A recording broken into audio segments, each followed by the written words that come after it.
नमस्कार डॉक्टर साहब। मैं पूनम अग्रवाल, पश्चिम बंगाल प्रांत की नेत्रदान, अंगदान, रक्तदान प्रमुख। हम लोग अखिल भारतीय मारवाड़ी महिला सम्मेलन से हैं और डॉक्टर तारकनाथ हमारे साथ में हैं। ये यहाँ पे चाइल्ड केयर इंस्टीट्यूट में थैलेसीमिया के बच्चों के ऊपर बहुत ज़्यादा काम करते हैं। मुझे अभी 2 दिन पहले पता चला कि थैलेसीमिया में इन्हें अवार्ड भी मिला हुआ है, तो मैं बहुत उत्सुक हो गई कि इनके साथ में कुछ वार्तालाप करके शायद मैं ये नॉलेज आपके तक पहुंचा पाऊं। और हमें ये थैलेसीमिया जो हम 5 से 8 तारीख तक हम अपना थैलेसीमिया का दिवस मना रहे हैं, तो इसमें हम कुछ अच्छा यूजफुल थिंग इनसे पूछ पाएँ। तो डॉक्टर साहब, आपका बहुत बहुत स्वागत है हमारे मारवाड़ी महिला समिति के पटल पर। बहुत शुक्रिया। और मैं ये जानना चाहूँगी कि सबसे पहले कि जैसे कि आपका मुझे पता चला कि आप थैलेसीमिया के लिए कि यू आर मतलब डेडिकेटेड, आप उसी के लिए ही काम करते हैं। पिछले 30 सालों से आप थैलेसीमिया पेशेंट से जुड़े हुए हैं, तो आप हमें सबसे पहले ये बताइए कि थैलेसीमिया है क्या? थैलेसीमिया जो मेडिकल साइंस का टर्म में बोलता है, ये हीमोग्लोबिनोपैथी ऑफ जेनेटिक ऑरिजिन। की क्या हीमोग्लोबिन होता है, हमारा खून का अंदर जो रेड ब्लड रेड रहता है ना, उसका कारण होता है ऑक्सी हीमोग्लोबिन। उसका भी टाइप होता है, टाइप जो नॉर्मल टाइप का होता है वो नहीं होने से एक तरफ थैलेसीमिया हो जाता है। इधर क्या है, खून का जो जेनरेट होता है नॉर्मली होता है, ज़्यादा भी होता है, लेकिन जल्दी जल्दी वो डिस्ट्रॉय हो जाता है, इसीलिए एनीमिया हो जाता है। इसलिए और इसका जीन रिलेटेड है, इसीलिए इसको haemoglobinopathy of genetic origin. Thank you. तो डॉक्टर साहब, हम लोग ये ठीक है थैलेसीमिया इस तरह से होता है, लेकिन इसकी हम लोग पहचान कैसे करते हैं कि ये पेशेंट जो है इसमें थैलेसीमिया का पेशेंट का कोई फिक्स पहचान वाला कोई सिम्टम साइन नहीं है, लेकिन इसका खून कम होने से क्या होता है, recurrent infection, cough and cold, diarrhoea ये हो जाता है। बहुत दिन रहने से वो जो एब्डोमेन है ना, उसका वो डिस्टेंडेड हो जाता है पीला का बड़ा होने से, और जो फेस का जो चेंजेस आ जाता है। तो अगर कोई चाइल्ड का एडल्ट का भी थैलेसीमिया डिटेक्ट हो जाता है, ये प्रॉब्लम होता है, एनीमिया होता है ज़्यादातर, तो हम लोग का ये सर्च करना चाहिए, मेडिकल इन्वेस्टिगेशन करना चाहिए कि उसको थैलेसीमिया है या नहीं। मतलब इसका मतलब आपका ये कहना है कि जनरली पेशेंट की इम्यूनिटी कम हो जाती है? नहीं, थैलेसीमिया पेशेंट का ऐसा थैलेसीमिया के लिए कोई इम्यूनिटी ड्रॉप नहीं होता है। अगर उसका स्प्लीनेक्टोमी ऑपरेशन हो गया, HIV इन्फेक्शन हो गया, तब ड्रॉप करता है। इधर इम्यूनिटी का प्रॉब्लम नहीं है, लेकिन हीमोग्लोबिन कम होने से ज़्यादा से ज़्यादा इन्फेक्शन हो रहा है। इसीलिए हीमोग्लोबिन कम होने से अगर हमका सस्पेक्ट करेगा तो थैलेसीमिया का टेस्ट करना चाहिए। ये लेबोरेटरी डिपेंडेंट डायग्नोसिस है, कोई क्लिनिकल सिम्टम साइन का बहुत सारी है, हो सकता है, नहीं हो सकता है, ये लेबोरेटरी डिपेंडेंट इन्वेस्टिगेशन। बहुत अच्छा डॉक्टर साहब। तो एक चीज़ ये बताइए, जैसा कि मैं आपसे बात करने के बीच में मुझे ये समझ में आया कि क्या ये मतलब बाई बॉर्न डिजीज नहीं है कि बच्चे को पैदा होने के साथ ही होता है? ये तो कभी भी किसी भी एज में हो सकता है? ये तो जेनेटिक डिजीज है, ये एडवर्ट ही रहता है, लेकिन इसका मैनिफेस्टेशन डिटेक्शन हर उम्र में भी हो सकता है। नॉर्मली क्या है, 5 वर्ष का अंदर ही ज़्यादा से ज़्यादा लोग डायग्नोसिस हो जाता है, लेकिन मैंने क्लिनिकल एक्सपीरियंस में देखा 3-4 महीने पहले बहुत सारी देखा, जब फादर और मदर उसका भी थैलेसीमिया है, इसका बहुत वैरायटी है, तो इसीलिए इसका जीजा का भी थैलेसीमिया है। मेरा नया एक्सपीरियंस है। और एक पेशेंट को मैं किया जो सोशल वर्कर है, टीचर है। अच्छा। उसका 40+ उम्र है, तो ब्लड डोनेट भी किया, हाँ, तो उसका थैलेसीमिया निकला। इसीलिए 5 वर्ष का अंदर ज़्यादा से ज़्यादा थैलेसीमिया डिटेक्शन हो जाता है, लेकिन एडल्ट एज में भी, यंग जनरेशन में भी कभी थैलेसीमिया डिटेक्ट होता है। इसका बहुत वैरायटी है। इसीलिए मतलब अगर इसका वैरायटीज है और सिवियरिटी कम होने से वो बाद में डिटेक्ट हो सकता है, बाद के एज में भी डिटेक्ट होता है। मतलब आपका ये कहना है कि होता ये करियर इसके जीन्स हैं, होता ये बर्थ से है, लेकिन इसकी वैरायटी बहुत सारी होने से डिटेक्शन में भी हो सकता है कि वो एडल्टहुड में भी हो सकता है, या चाइल्डहुड में। 5 साल का अंदर होता है, लेकिन बाद में भी हो सकता है। बहुत सारी म्यूटेशन रहता है, इसीलिए इसका सीवियरिटी वेरी करता है। कोई थैलेसीमिया पेशेंट का खून का जरूरत भी नहीं है, ये थोड़ा सा परसेंटेज का है इसीलिए। अच्छा, तो डॉक्टर साहब इसका डिस्ट्रीब्यूशन कैसे होता है? जैसे कि मैं कल पुरुलिया में बात कर रही थी, तो मुझे पता चला कि पुरुलिया के जोन में काफ़ी ज़्यादा थैलेसेमिक पेशेंट हैं, तो इसका क्या कोई एरिया वाइज या कैसे क्या डिस्ट्रीब्यूशन होता है? यूनिवर्सली देखे तो बोलता है जो अलेक्जेंडर जो रूट से आया, ग्रीस साइप्रस में ओरिजिनली थैलेसीमिया का डिटेक्शन हुआ, जो रूट में आया उसमें ज़्यादा है। लेकिन अभी साइंस बनता है जिसमें मलेरिया एंडेमिक एरिया है इंटरनेशनली, उसमें मलेरिया का एगेंस्ट में एक वो जो फैल्सीफेरम मलेरिया है उसका एगेंस्ट में म्यूटेशन आया प्रोटेक्शन के लिए, उसमें वो फॉल्ट म्यूटेशन में थैलेसीमिया का कैरियर हो गया था। यूरोप में, इटाली में, इंग्लैंड में ज़्यादा है ग्रीस साइप्रस के वजह, लेकिन जर्मनी में, ऑस्ट्रिया में और सारे देश में कम ही है। यूएस में भी कम है, लेकिन जो लोग हैं वो इंडिया से गया है। और इंडिया का अंदर साउथ में बहुत कम है, वेस्ट बंगाल और गुजरात में ज़्यादा है। गुजरात में लोहिया कम्युनिटी है, उसका अंदर ज़्यादा थैलेसीमिया डिटेक्ट हो जाता है।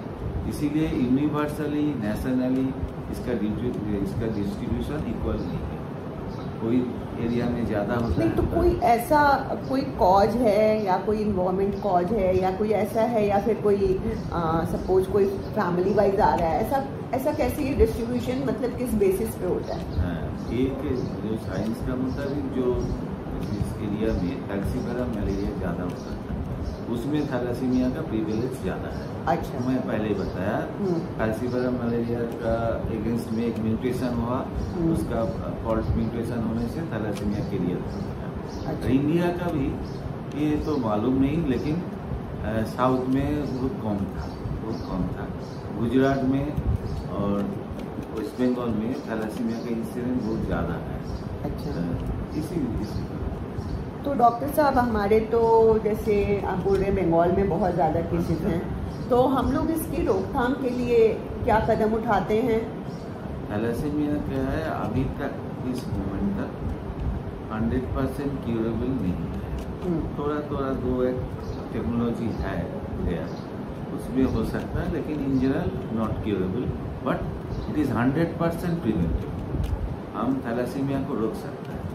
क्या ग्रीस साइप्रस उधर क्या होता था, पॉपुलेशन कम है, प्रोफेसर लोग है, चार्ज में दिखता है थैलेसीमिया के लिए टेस्ट किया नहीं, इसी तरफ से वो लोग साइप्रस में 0 कर दिया। लेकिन हमारा तो डेंसली पॉपुलेटेड कंट्री है, 1-2 थैलेसीमिया कैरियर का शादी होने से ही बच्चा को थैलेसीमिया हो सकता है, होगा ही ये नहीं हो सकता है, 25% चांस, अदरवाइज नो पॉसिबिलिटीज। एक कैरियर एक नॉर्मल हो और 2 नॉर्मल हो, कोई पॉसिबिलिटीज नहीं है थैलेसीमिया पेशेंट का। इसीलिए हम लोग बहुत दिन से ये प्रोपागेंडा रखा हुआ है, जो गवर्नमेंट का तरफ से, प्राइवेट का तरफ से, NGO का तरफ से, ये 2 थैलेसीमिया कैरियर का जो मैरिज प्रिवेंट करना चाहिए, तो थैलेसीमिया नहीं होगा। आपका ये कहना है कि अगर हम 2 थैलेसेमिक पेशेंट शादी करते हैं तो बच्चा 100% थैलेसेमिक होगा ही? 2 थैलेसीमिया पेशेंट अगर शादी करते हैं तो बच्चा 100% थैलेसीमिया ही होगा। 2 कैरियर शादी करते हैं तो थैलेसीमिया का होने का चांस है। हम लोग प्रिवेंशन का टाइम में इसका ऊपर ही स्ट्रेस देता हो, जो 2 कैरियर का शादी मत कीजिए। 2 कैरियर थोड़ा सा क्या आप समझाएंगे मुझे, 2 कैरियर क्या हुआ? थैलेसीमिया क्या है, थैलेसीमिया में जीन का डिफेक्ट, अगर दोनों जीन ही डिफेक्टिव है तो थैलेसीमिया पेशेंट है। एक जीन डिफेक्टिव, एक नॉर्मल है तो थैलेसीमिया कैरियर है। उसका कोई नॉर्मल लाइफ में प्रॉब्लम नहीं है, हमारा पॉपुलेशन में वेस्ट बंगाल में 15% का आसपास कैरियर लोग रहता है। बहुत सारी फिल्म स्टार भी कैरियर है, लेकिन 2 कैरियर का जो है, एक जीन डिफेक्टिव है ना, उसमें इसका एक जीन डिफेक्टिव, इसका एक जीन डिफेक्टिव आ जाने से दोनों जीन डिफेक्टिव आ जाएगा थैलेसीमिया। इसका ऊपर हम लोग थैलेसीमिया प्रिवेंशन 100% पॉसिबल, अगर 2 कैरियर का मैरिज हम प्रिवेंट कर सकते हैं। मतलब कि आपका ये कहना है कि थैलेसेमिक पेशेंट जो है उसमें उसके अंदर 2 कैरियर होता है। हाँ, उसका 2 जीन डिफेक्टिव, 2 जीन डिफेक्टिव होता है।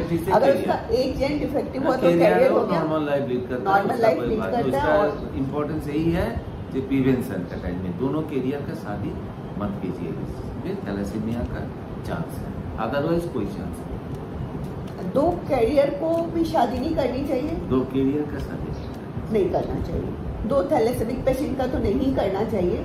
थैलेसीमिया पेशेंट का क्या है, थैलेसीमिया पेशेंट मेरा बहुत सारा पेशेंट शादीशुदा है, लेकिन अगर सिंगल कैरियर है तो सिंगल कैरियर। थैलेसीमिया पेशेंट का शादी करने का टाइम हम लोग बोलता है नॉर्मल पर्सन से शादी, तो क्या है सभी जो बच्चा होगा वो कैरियर होगा, कोई थैलेसीमिया पेशेंट नहीं होगा।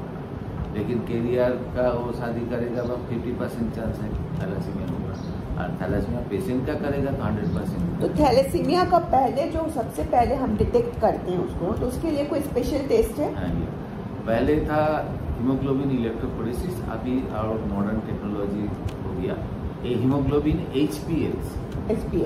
इसमें थैलेसीमिया है कि कैरियर है कि नॉर्मल है ये निकल जाता है। ये टेस्ट का अंदर बाद में हम बता सकते हैं वो लोग थैलेसीमिया है। तो डॉक्टर साहब, आपको तो पिछले 30 साल का अनुभव रहा है, तो आप मुझे इसकी रोकथाम, जैसे कि अभी हमारे मारवाड़ी अखिल भारतीय मारवाड़ी सम्मेलन ने भी ये बीड़ा उठाया है कि हमें थैलेसीमिया के लिए रूट कॉज पे जाके काम करना है, तो इसको हम समाज में अवेयरनेस कहिए, चाहे इसको रूट कॉज पे हम किस तरह से इसको इरेडिकेट कर सकते हैं? तो हम लोग का मैं तो बहुत सारी थैलेसीमिया ऑर्गेनाइजेशन वो करता है, ज़्यादा से ज़्यादा school programme, college programme, pre marriage counselling. Marriage का पहले थैलेसीमिया कैरियर का टेस्ट, उसमें क्या है निकल जाता है जो कैरियर है ही नहीं। इसमें सोशल प्रॉब्लम भी ज़्यादा है, जो लोग कैरियर है ज़्यादा से ज़्यादा फीमेल होने से वो सप्रेस कर देता है। ये तो सोशल प्रॉब्लम तो हम लोग का काम नहीं, सब मिलकर इसका रेसिस्ट करना पड़ेगा। लेकिन स्कूल प्रोग्राम, कॉलेज प्रोग्राम बहुत इफेक्टिव है। और जो जिसका फैमिली में थैलेसीमिया पेशेंट है उसको आसपास सभी रिलेटिव को कैरियर टेस्ट करना, कैरियर तो होगा ही, फादर मदर दोनों कैरियर होने से थैलेसीमिया होता है। उसको जो इधर फादर का जो है पूरा फैमिली, मदर को जो है पूरा फैमिली है, उसको प्री मैरिटल में कोई है नहीं, सभी को टेस्ट करना बहुत जरूरी है। तो हम लोग ये प्री मैरिटल थैलेसीमिया टेस्ट करना, प्री मैरिटल ये नहीं कि मैरिज कन्फर्म होने के बाद, प्री मैरिटल को भी 1 साल का बाद थैलेसीमिया का टेस्ट आ जाता है। तो जब पढ़े तो स्कूल कॉलेज में अच्छा होगा ये प्रोग्राम करने से, उसको अवॉइड करना। HPCL टेस्ट, HPLC टेस्ट कराने के लिए, कराने से वो निकल जाएगा कोई थैलेसीमिया कैरियर है। तो अभी आप लोगों का कैसा क्या मुहिम चल रहा है या इसके रोकथाम के लिए? बहुत कम चल रहा है। पहले तो HPLC मशीन ही वेस्ट बंगाल में नहीं था, उसके बाद आया, बहुत सारे गवर्नमेंट का भी नोडल सेंटर हो गया, मोस्ट प्रॉब्ली 21-22 कलकत्ता के अंदर बाहर में भी, और प्राइवेट ऑर्गेनाइजेशन बहुत सारी HPLC मशीन आ गया। अभी HPLC टेस्ट करने का कोई प्रॉब्लम नहीं है, जो उसका चार्जेस है। अच्छा, तो लोअर लेवल पे अगर हम जाकर के काम करना चाहें, सपोज विलेज लेवल पे, तो क्या गवर्नमेंट का भी साथ मिलता है इसमें? मिलता है। ये क्या है, HPLC एक बहुत कॉस्टली टेस्ट है, इसका रिएजेंट का भी कॉस्ट है। पहले जो इलेक्ट्रोफोरेसिस का चीपर था इसका, लेकिन उसका तो एक फैलासी है, इसीलिए आ गया। HPLC का जो कैंप जो होता है ना, उसमें बहुत फंडिंग का ज़्यादा ही जरूरत पड़ता है।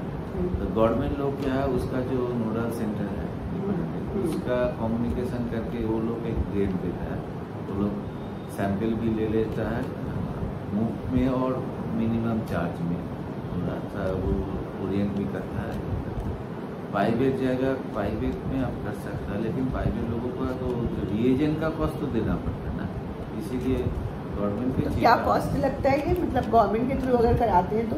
गवर्नमेंट का तो मुफ्त में होता है कि 50-100 रुपया पर टेस्ट। अच्छा, और ऐसे प्राइवेट में? प्राइवेट में उसका रिएजेंट कॉस्ट ही तो 200 का आसपास है। अच्छा, तो जो ऑर्गेनाइजेशन करेगा ठीक है, रिएजेंट कॉस्ट तो लेगा ना, इसीलिए थोड़ा कॉस्टली हो गया। पहले इलेक्ट्रोफोरेसिस 50 रुपया में भी कैंप कर सकता है, लेकिन HPLC थोड़ा। तो डॉक्टर साहब के हिसाब से सबसे ज़्यादा ज़रूरी है कि अगर हम इसके रोकथाम करना चाहते हैं तो हमें स्कूल में, कॉलेजों में जा कर के टेस्ट कराना चाहिए, जहाँ से कि बच्चों को ये पता चल पाए और माता पिता तक ये बात पहुँच पाए कि हमारा बच्चे में कैरियर है। कैरियर इन द सेंस, क्योंकि हमारे थैलेसीमिया में 2 जीन में 2 तरह के डिफेक्ट आते हैं। तो अगर बच्चा एक जीन में उसकी प्रॉब्लम है तो दैट इज़ द कैरियर। तो कैरियर है तो कैरियर के लिए उतनी बड़ी परेशानी नहीं है, वो बच्चा नॉर्मल लाइफ भी लीड करता है। और अगर दोनों जीन का अफेक्टेड है तो आपको, यू आर द थैलेसेमिक पेशेंट, तो फिर आपके लिए परेशानी होती है और आपका जो उपाय है वो ब्लड ट्रांसफ्यूजन छोड़ के और कुछ नहीं। The treatment is blood transfusion only, क्योंकि आपके बॉडी में RBC की कमी हो जाती है और उसको हम लोग ब्लड ट्रांसफ्यूजन के थ्रू आपकी बॉडी में डालते हैं। तो बहुत बहुत धन्यवाद डॉक्टर साहब आपका। फिर आपसे बहुत जल्दी मिलेंगे, क्योंकि हमें तो थैलेसीमिया से मुक्त करना है हमारे भारत देश को। ये हम लोगों ने ठाना है इस बार और इस काम को हमें करना है, तो इसमें हमें आपकी बहुत बहुत ज़रूरत पड़ेगी। तो डॉक्टर साहब को इस थैलेसीमिया के कार्य के लिए कहाँ से क्या अवार्ड मिला है आपको? मैं सिंगापुर में जो इंटरनेशनल कॉन्फ्रेंस था, 13 आदमी को 12 और 13 इंटरनेशनल दिया, इंडिया में 3, तो उस अवार्ड, इंटरनेशनल अवार्ड मिला था थैलेसीमिया को काम करने से। एशियन कॉन्फ्रेंस में भी मेरा पेपर पब्लिश। और क्या सबसे अच्छा है पेशेंट का जो कोई विश, यस, हाँ। सबसे तो डॉक्टर साहब को यूँ तो बहुत सारे अवार्ड, नेशनल और इंटरनेशनल अवार्ड्स मिले हुए हैं, लेकिन इनको जो पेशेंट के थ्रू जो इनको विशेष मिलती हैं, जो इनको आशीर्वाद और आशीष मिलता है, वो सबसे बड़ा अवार्ड इनकी ज़िंदगी के लिए है। तो बहुत बहुत धन्यवाद डॉक्टर साहब, आपसे फिर से बहुत जल्दी रूबरू होंगे। धन्यवाद।